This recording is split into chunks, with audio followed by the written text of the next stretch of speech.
What is up? Welcome back to another video. It is Monday, so let's get into the news. Bronco.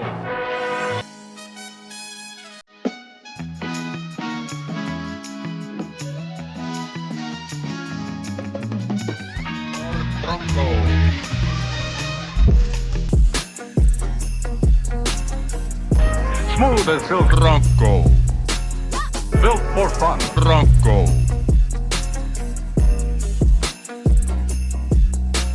Blazing a new trail of excitement.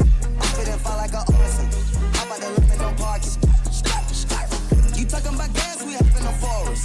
Safe from the goat, no forest. Why open like a forest? Who you talking about? Forest Whitaker.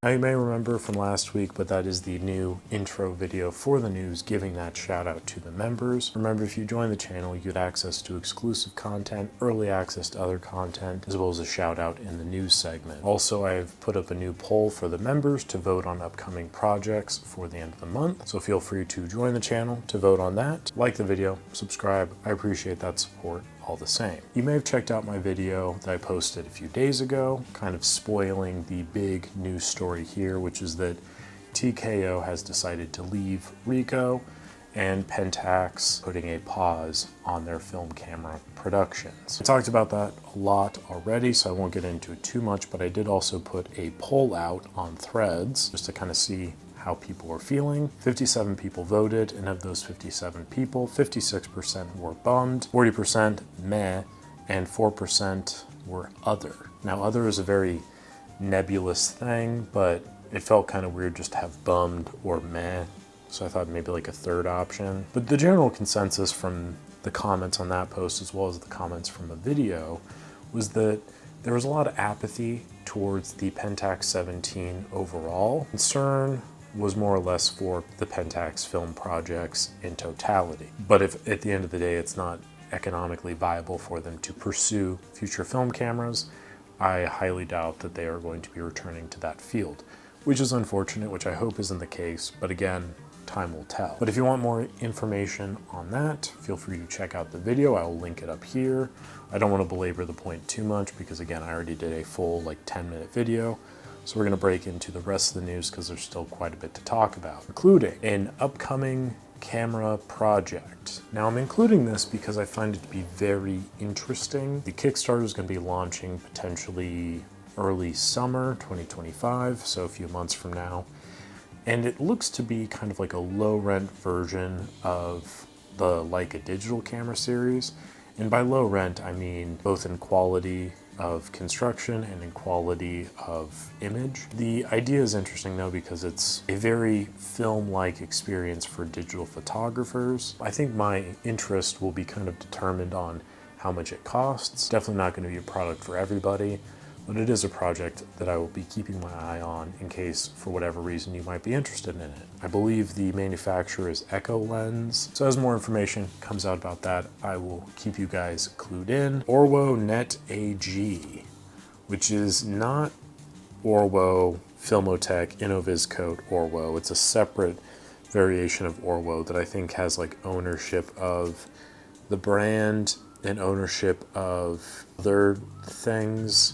That's Insolvent as of now. Truthfully, with all these film photography manufacturers, they've been bankrupt and split up so many different times. It's really hard to keep track of each individual case. It's a mess, really. So for whatever reason you guys are interested, I can do much more of a deep dive in that, but from what I can tell, this is not going to affect ORWO's film production. I believe Analog Cafe also did a little post on this as well, so check that out for more information, but that's just kind of where we're at there. Somebody reached out in the Instagram DMs today to let me know that they found someone on RedNote, which I believe is when TikTok was banned, RedNote became popular. People were calling it the Chinese version of TikTok, but technically TikTok is the Chinese version of TikTok, so I guess it's a more Chinese version of TikTok or just a similar app. I'm very confused.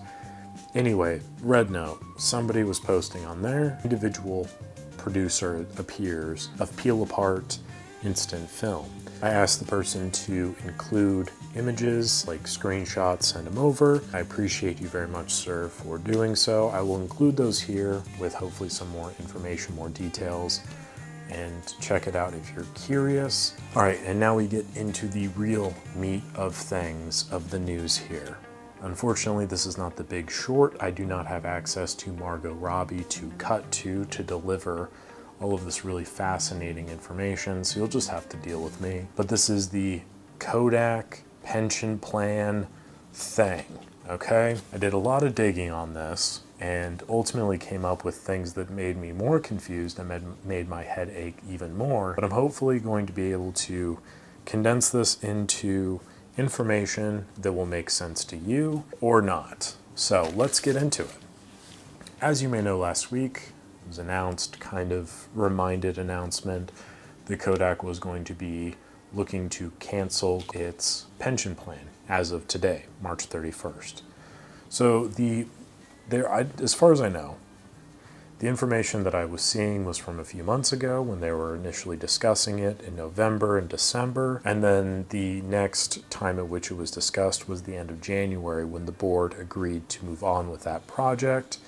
And then it was obviously announced in their financial quarterly report for 2024 Q4 as well as the year-end report.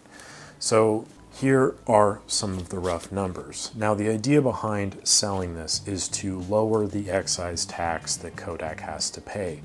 Also to increase the amount of liquid assets in forms of cash and other things to hopefully reinvest in the Kodak business and potentially produce more profits and more products. Hopefully, please, hopefully, more products, but that's okay. KRIP, or Kodak Pension Plan. The KRIP is going to be selling $76.4 million in illiquid assets for $550.6 million to MasterCard. And this is mainly in the forms of private equity holdings and other things of that nature. They will also be selling in $87.3 million for $61.7 million to 4 unnamed companies. So after the sales, the KRIP will hold $161.3 million illiquid, $917.2 million in a hedge fund. In accordance to Form 5500 in 2023, the pension plan is supporting 35,738 people and it has $3.49 billion in assets. The full process of these sales could take up to 18 months. Last year, I believe it was, they announced that they were using a company called the NEPC, which is very knowledgeable in all of these pension plans.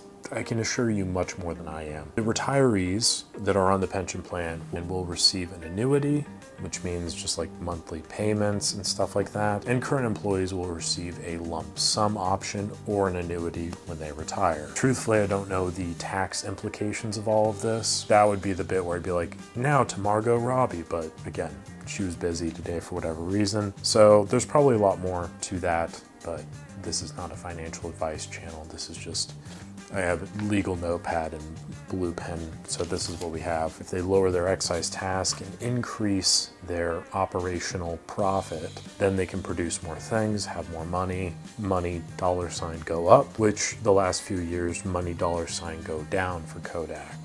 Now it go down because they're, trying to explore other options. And as the age-old adage goes, it takes money to make money. As long as they're not like screwing over their old employees or their current employees, which is something that they've never done.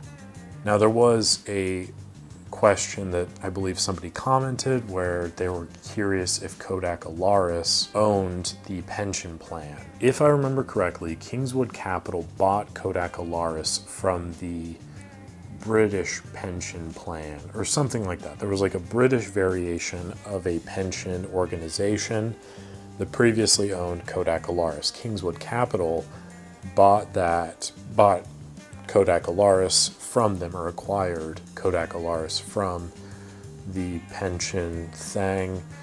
I believe this pension is in direct relation to Eastman Kodak. Again, this is so confusing because each one of these companies has been split so many times. Probably did a terrible job of explaining this. There's a lot of numbers and there's a lot of different information out there. Ultimately, does this affect you as a film photographer? Not at all. It really doesn't. The only way that this would potentially affect you is if Kodak gets such a tax savings from all of this that they're able to, like, I don't know, produce Ultramax in 120, or bring back 1600 speed color film, or make Ektachrome 100 usable. If they can do all that with these tax savings, fantastic. I suspect that it will be kind of more of the same operations though, because again, there's really no competition on the market to rival what they currently have. So I do have some updates in terms of this channel. Obviously there was the TKO Pentax news video I released. I also released a Fuji Color 100 review yesterday, so I encourage you to check that out. Also check out the second channel where I released possibly the worst video of all time. I highly encourage you to check that out as well. At the very least, I do have more content coming out on that channel very soon, and a lot more coming out this week, so keep it tuned in here. Easiest way to do that is if you subscribe to the channel and like the video. It's good stuff, and I appreciate that support so very much. Thank you again, and I will catch you on the next one.